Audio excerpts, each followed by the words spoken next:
Welcome to the One Star Weak Foot Show, your one-stop shop for player reviews, starring your host, One Star Weak Foot, and our review specialist, One Star Weak Foot. Good evening, morning, afternoon, midday, whatever time of the day it is, I welcome you to the One Star Weak Foot Show, your one-stop shop for player reviews. I'm going to be your host today, One Star Weak Foot, and it makes me feel so nice inside to see you back on the channel. Thank you very much for tuning in. Thank you very much for clicking that video. As you can tell by the thumbnail and the title of the video, we're going to be focusing on one card, and one card only. Is going to be a team of the season card, of course. Team of the season so far, Felipe Anderson. And if you guys ever have played FIFA 19, I suspect most of you guys have played FIFA 19. You guys will know that this guy was the budget Neymar last year. We're going to find out in this episode, is this card better than Neymar? I mean, that's really going to be the main thing that's going to make him worth it. Because when you look at his price, he's going for about 700K. Neymar is selling for a little bit less than that. So for him to justify this price, I mean, he better be a better version of Neymar. Let's look at his card. He's 5'9". He has high medium work rates. He's right-footed with a 4-star combination. I played 10 games in rivals with him. I got 2 goals and 3 assists. Before we go any further, if you're enjoying the content, if you want to see more content like this, do me a favor, hit the like button down below. And if you're new to the channel, please consider subscribing to the channel. I appreciate all you guys at home for watching this video as always. So, first thing I want to say about those stats that you see there with the 10 games and 2 goals and 3 assists. Normally that would be horrific. Normally that would be really bad stats for a player of this caliber. But the gameplay was really bad. At the same time, there were a lot of self-relegators that I was facing and rivals that people were just quitting at the beginning of the game. So I would say these stats are more indicative of somebody or myself who played 6 games with him and got this return. I didn't really play a full 10 games. There was a few games I had to quit out of because the gameplay was just so bad. So that's just a disclaimer on that. Let's look at this card a little bit closer. Wait, look at this card, man. He looks like an absolute beast, an absolute monster. Perhaps the perfect winger cam type player on this game. I mean, his pace is definitely amazing. His shooting stats have been upgraded to the point where now he is going to be a threat going forward. Now he's going to be a threat in the box. And his long shots and shot power are absolutely tremendous. His passing stats are very nice as well. So if you're looking for a middle cam, if you're looking for a playmaker in general, this guy might be your guy. His dribbling stats are amazing. I mean, in this meta, as you guys know, the dribbling stats are highly important. This guy has them in abundance. His physical and defending are nothing to scoff at either. He has 82 aggression with decent defending stats. So I suspect if you like to press from the front, if you like to play players like this at the CM position, I think he'll be able to hold his own there. His stamina at 90 means that he'll last all game. And overall, he looks like a very well-rounded card. Let me show you where I'm playing him. So I'm playing him in the 4-2-2, and I have him playing 2 different positions. The first one is the first 45 minutes of every game, I had him playing the left cam position, which is really the position he should be starting in, given that he's a left wing. At halftime, I sub Correa out. I put Hazard in. Hazard goes to the wing, and Felipe Anderson then plays left striker.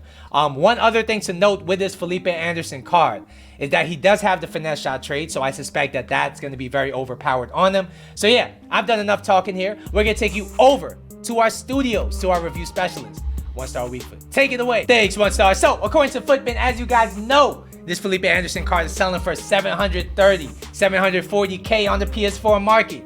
Is he worth that money? I would have to say he seems a bit inflated in my opinion right now. I think he's playing very similar to Neymar in game, but is he better than Neymar? I would say no. So therefore, I can't justify the price. I think 400, 500K is a better price for him, and I do think he will settle at that price after a few weeks of team of the season. So yeah, let's break down the stats. So first, we're going to be talking about this card's pace. He has 96 pace, and this is one of the things that really stood out about this card. This guy always beat his fullback. He always beat the defensive line. And just coming out of the skill moves, he felt so quick, so rapid, even in the monstrous delay that I was facing today. The fact that he has 96 sprint speed as well makes him very fast. So once he's in behind, he's not getting caught. Overall, I gotta give this guy's pace a 10 out of 10. I think he's one of the quickest players I've felt on this game. One of the players that I can really rely on to beat the defensive line over and over again. Next, we're gonna talk about this guy's shooting.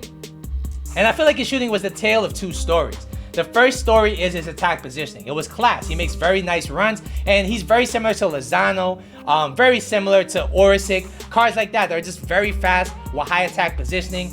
the defense can't contain him. They always seem to be open. They always seem to be causing havoc, causing ruckus in the box, and just opening the play up for other players around them just due to their pace and attack positioning alone. His finishing, I thought, was solid, but it's not a clinical finish. He has a solid finish, and if you get him from those near post angles, he will finish more times than not. He has 99 shot power, so that means if he does get it on target, it's probably going to beat the keeper. However, when you compare his shot to somebody that has higher finishing in the 90s, I would say that he doesn't have a striker's finish. He has the finish of a cam, of a wide cam baby, but not of a striker. His long shots at 98 is definitely an asset. If you hit a finesse from outside the box on his right foot, expect that thing to hit the back of the net. Overall, I gotta give this guy shooting an 8.75 out of 10.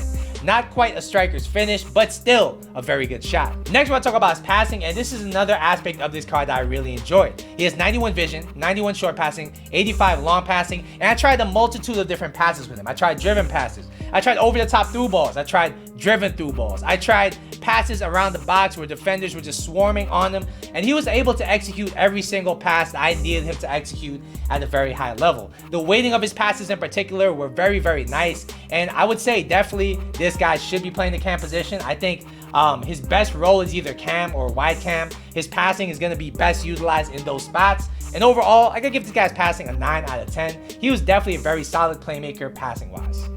Next, we're going to talk about this guy's dribbling, and this guy is probably one of the better dribblers I've used on this game. Does he feel like Neymar? I would say yes and no. He feels almost as good as Neymar, but it seems like Neymar feels a little bit lighter on the ball, if that makes sense. Even though Neymar is probably a little bit bigger than Felipe Anderson is in game, Neymar just seems to have that extra sauce that Anderson does lack. That being said, Anderson is very, very nice, very composed on the ball, and what I really noticed about this Anderson card is that he's very sticky. Some players on this game, like Ben Yedder, where you just tackle them over and over and over again, they seem to get the ball back over and over and over again. Felipe Anderson seems to have that kind of ball control, that kind of cheesiness built into him. He's very responsive on the ball. He's very quick to turn. At times, though, I will say I noticed his lack of reactions. He only has 83 reactions, being an issue when it comes to fighting for 50-50 balls. When it comes to delayed gameplay and trying to get onto loose balls, his reactions did let me down just a bit. Overall, though, his dribbling was class. He feels very nice on the ball, and I will give his dribbling an 8.75 out of 10. Finally, we will be talking about his physical, and I would say his physical did stand out in two regards. Number one, he has 90 stamina. He will last all game. He will last even until the next game. He can run for miles and miles and miles and not get tired. He's not a Minuteman. His wife's not mad at him, etc., etc. The next thing we're going to talk about is his aggression. He has 82 aggression, and where I really noticed that is when he was going in for challenges, he was actually surprisingly good. He definitely has decent tackling stats at 65. So if you're somebody who likes to press from the front and really, grab control of the game in that regard, I think you're really going to enjoy what this Felipe Anderson card brings in that regard. Overall, I'm going to give this guy's physical a 7.5 out of 10. All right, guys, so what's the final verdict on this card?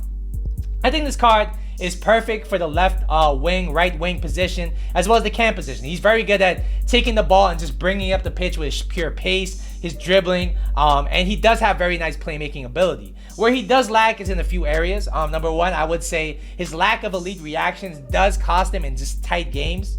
And his finish, while it's very good, and he does have very good shot power, very good long shots, he doesn't have a striker's finish, and therefore I wouldn't play him at the striker position. At every other attacking position, though, this guy is a good complementary player. He's not somebody who would be best as the best player on your team, but he's a very good complementary piece. Overall, I'm going to give this card an 8.75 out of 10. He's a very good card, a very fun card, but not at that Neymar level. So that's why I would say just wait for his price to drop and then try him out. All right, guys, so that's going to be my team of the season so far. Felipe Anderson. I was about to say Neymar. Felipe Anderson review. Hopefully you guys at home enjoyed it. Once again, don't forget to like and subscribe. I'll see you guys in the next video. But until then, later.